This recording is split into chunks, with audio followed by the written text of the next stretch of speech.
वंदे मातरम दोस्तों। आज हम लोग देखेंगे निर्देशांक ज्यामिति का दूसरा भाग। पहला भाग तो हम पढ़ लिए थे, दूसरा भाग में हम अगले बहुविकल्पी प्रश्नों को देखेंगे। तो चलो शुरू करते हैं। तो दिया है कि दो बिंदु दे दिया है। क्या दिया है? नीचे दिया होगा प्रश्न, तुम लोग को दिखाई दे रहा होगा। और देखो कह रहा है कि बिंदुओं -2,6 और -2,10 के मिलाने वाले रेखाखंड के मध्य बिंदु के निर्देशांक होंगे।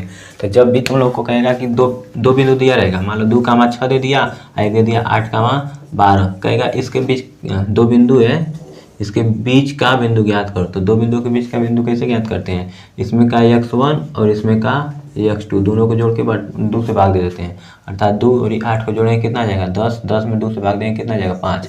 तो इसका x मिलेगा। उसी तरह से इसका y जोड़ के 2 से भाग देंगे तो इसका y मिल जाएगा। तो 6 और 12 मिला के कितना हो जाएगा? 12 6 18। 18 में 2 से भाग देंगे क्या जाएगा? 9। अच्छा इसका मध्य बिंदु क्या जाएगा? 5,9 निकाल लोगे। ठीक है। तो अब उसी तरह से यहाँ पर दिया है -2,6, तो -2,6 और क्या है? -2,10, -2,10। इसका मध्य बिंदु पूछ रहा है। तो मध्य बिंदु कैसे? ये वाला होगा तो कैसे निकलेगा? इसको जोड़ के बटे 2 कर देंगे। तो इसको जोड़ेंगे -4 हो जाएगा, 2 से भाग देंगे -2 आ जाएगा। फिर बताओ 6 और 10 को जोड़ेंगे 16 और भाग देंगे तो 8 जाएगा। -2,8 का है, -2,8 ऑप्शन नंबर सी। अब अगला देखो कि बिंदु -8 और इतना खींचे जाने वाले रेखाखंड का मध्य बिंदु है। फिर मध्य बिंदु पूछ रहा है तो x का मान बताओ।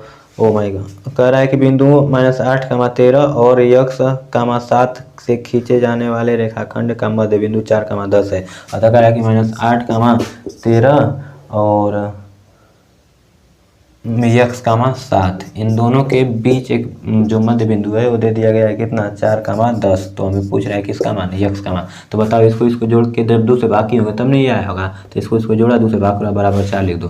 तो -8 और प्लस x बटे 2 करो और बराबर 4। तो बताओ 2 से भाग देंगे 8 हो जाएगा। तो -8 प्लस x बराबर 4 दूनी 8, माइनस उधर 8 जाएगा, प्लस 8 हो जाएगा। तो x का मान क्या जाएगा? 16। हमें x का मान ज्ञात करना था। तो बताओ x का मान क्या जाएगा? 16। तो ऑप्शन में कौन सा दिया है? ऑप्शन नंबर ए सही हो जाएगा। फिर कह रहा है कि निर्देशांक चित्र में p का निर्देशांक पूछ रहा है। तो p का बताओ पहले x का मान फिर y का मान। तो x का मान 2 और y का मान 3, तो 2 का मान 3 होगा। 2 का मान 3 सही हो जाएगा। फिर कह रहा है यदि बिंदु 1,2, 0,0 और 1,20 संरेख हो तो a और b के बीच में संबंध बताओ। लो a और b के बीच में संबंध, जब भी संरेख कहेगा तो हमें किसका सूत्र लगाना है? त्रिभुज के क्षेत्रफल का सूत्र लगाना है। और त्रिभुज का क्षेत्रफल हमेशा क्या लिखेंगे? 0। जब संरेख रहेगा तब। तो त्रिभुज का क्षेत्रफल इस समय क्या है? 0, क्योंकि एक रेखा त्रिभुज बन रही है। संरेख का मतलब एक रेखा पर तीनों बिंदु हों। तो ये संरेख है, कोई त्रिभुज बन रहा है? नहीं बन रहा है तो कोई क्षेत्रफल होगा? नहीं होगा। तो क्षेत्रफल कितना हो जाएगा? 0। अतः हम त्रिभुज का क्षेत्रफल लिखेंगे और उसका क्या लिख देंगे? मान 0। तो त्रिभुज का क्षेत्रफल होता है 1/2 x1 रूट में y2 माइनस y3।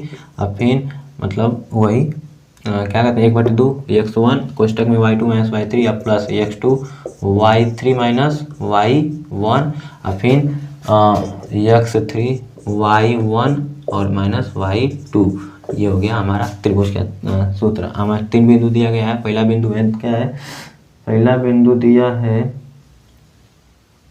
1,2 और दूसरा दिया है 0,0 और तीसरा दिया है a,b। हमें a और b के बीच में संबंध बताया है।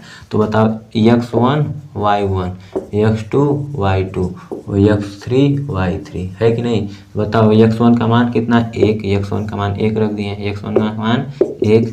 y2 का मान कितना दिया है? y2 का मान 0 और y3 का मान कितना है? y3 का मान b है। तो y3 माइनस के साथ है तो माइनस b लिख देंगे। क्या लिख देंगे? -b। 0 में से -b घटाएंगे माइनस b बचेगा। और फिर प्लस x2 का मान 0 है तो इसलिए पूरा क्या हो जाएगा? 0, क्योंकि गुणा रूप में है। और प्लस x3 का मान क्या है? x3 का मान a है तो यहाँ a लिखेंगे। और y1 माइनस y2, तो y1 का मान 2 और y2 का मान 0, तो यानी 2 यहाँ पर रहेगा केवल। तो बताओ बराबर 0 लिख देंगे, क्योंकि क्षेत्रफल 0 होगा। ये संरेख है, ये इधर जाके सीधे गुणा में है कि नहीं? तो उधर जाके 0 हो जाएगा। अंदर का हल करेंगे तो -b या प्लस 0 को क्या लिखें? यहाँ 2 ये आ जाएगा। बराबर इधर आई, उधर जाके क्या होगा? गुणा में, तो जाके भाग होगा। अर्थात 0 में जब भाग करेंगे तो 0 आ जाएगा। तो 0 आ गया। अब b उधर जाके प्लस में हो जाएगा। तो यानी 2a बराबर b। ये ऑप्शन हमारा होगा सही। कौन सा ऑप्शन सही है?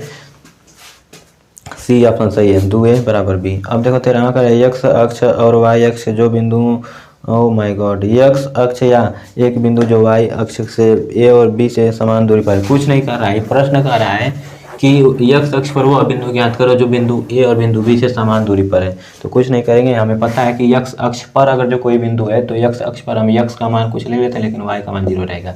यही ना x अक्ष का होता है बिंदु, तो x अक्ष पे यही बिंदु होगा। इसी तरह से y अक्ष पे अगर जो बिंदु लेना होगा तो क्या लेंगे, y का कुछ मान होगा लेकिन x का मान 0 होगा, तो हम y का मान y मान लेते हैं, x का मान 0 मान लेते हैं।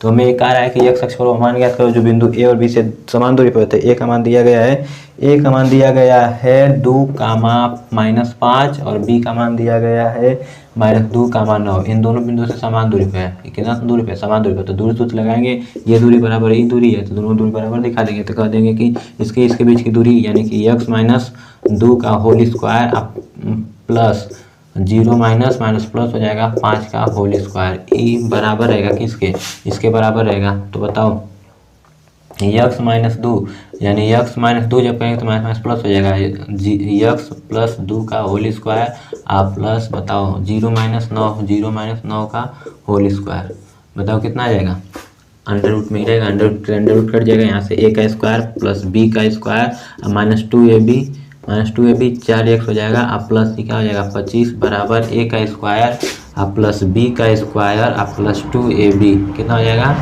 2ab आप प्लस ये कितना 81। बताओ यहाँ से x स्क्वायर गया, 4 से 4 गया, स्क्वायर कहाँ बचा, 2 का स्क्वायर 2 4 हो जाएगा, फिर 4 -4x और यहाँ plus 4x -4x plus 4x, ऐसे कैसे प्लस 4 इधर आएगा तो -4 हो जाएगा, क्या हो जाएगा -4 यानी मिला के -8x हो जाएगा, बराबर इधर जाएगा तो घटेगा, ये उधर जाके क्या हो जाएगा घटेगा। तो बताओ 81 - 25 करेंगे तो कितना आ जाएगा 56, इधर -8x, 8 से भाग देंगे तो माइनस में 7, 8 7 56 -7, तो वह बिंदु क्या हो जाएगा, x की जगह -7 है, -7 का मान 0, वह बिंदु -7 का मान 0 हो जाएगा। ऑप्शन नंबर ए सही है। अगला कह रहा है कि y अक्ष पर वह बिंदु ज्ञात करो जो a और b से समान दूरी पर है। फिर इसी तरह से y अक्ष पर वाला पूछ दिया, तो y अक्ष का हम कोई बिंदु लेंगे तो क्या मानेंगे, y का कुछ मान होगा लेकिन x का मान 0 होगा, तो y का मान x को पहले लिखते हैं y को बाद में, तो x का मान हम 0 मान लिए, y का मान y मान लिए। अब हम दो बिंदु दिया गया है a और b, a का मान 6, 5 और b का मान दिया है -4, 3। तो बताओ a और b के बीच की दूरी क्या होगी, समान होगी, समान कह रहा है होगी का कह रहा है, तो इस आधार पर हम लगा लेंगे इसके बीच की दूरी बराबर इसके बीच की दूरी, तो इसके बीच की दूरी निकालेंगे तो क्या आ जाएगा 6 माइनस, जो दूर सूत्र याद रहेगा तभी दूरी सूत्र याद करना, इतना का स्क्वायर अब प्लस y यानी 5 - y का होल स्क्वायर बराबर क्या आएगा, अंडर रूट से अंडर रूट पहले काट दे रहे हैं, ये अब इधर ही अंडर रूट रहता है, दोनों काट दे रहे हैं, ठीक कट जाएगा, सीधे सीधे बात है। बताओ -4 आप -0 का होल स्क्वायर 3 y का होल स्क्वायर बीच में प्लस, बताओ ये 6 का 36 हो जाएगा, आप प्लस a का स्क्वायर आप प्लस यानी a का स्क्वायर 25 अब प्लस b का स्क्वायर आप -2ab यानी 10y बराबर। इसी तरह से ये बताओ a का स्क्वायर कितना 16 आप प्लस b का स्क्वायर, ये तो a का स्क्वायर खत्म है, 0 से खत्म, 9 का मतलब अभी ये a - b का होल स्क्वायर लगाएंगे तो a का स्क्वायर प्लस b का स्क्वायर -2ab हो जाएगा। अब बताओ ये कटेगा y का y गया 25 और 9 25, बताओ -10 और 6, 10 को उधर भेजेंगे तो ये उधर 10 जाकर प्लस में हो जाएगा यानी 36 बराबर 10 घटाएंगे तो 4y बचेगा, तो y का मान 4 का 9 आ जाएगा, y का मान कितना आ गया 9, बताओ हमारा बिंदु क्या हो जाएगा 0 का मान 9। ऑप्शन नंबर 1 दिखाई दे रहा है, ऑप्शन सही कर दो। ठीक, आज के लिए इतना ही का ही बहुविकल्पी खत्म हो गया इसका। अब इसमें का कुछ देखेंगे तो अधिलघु उत्तरीय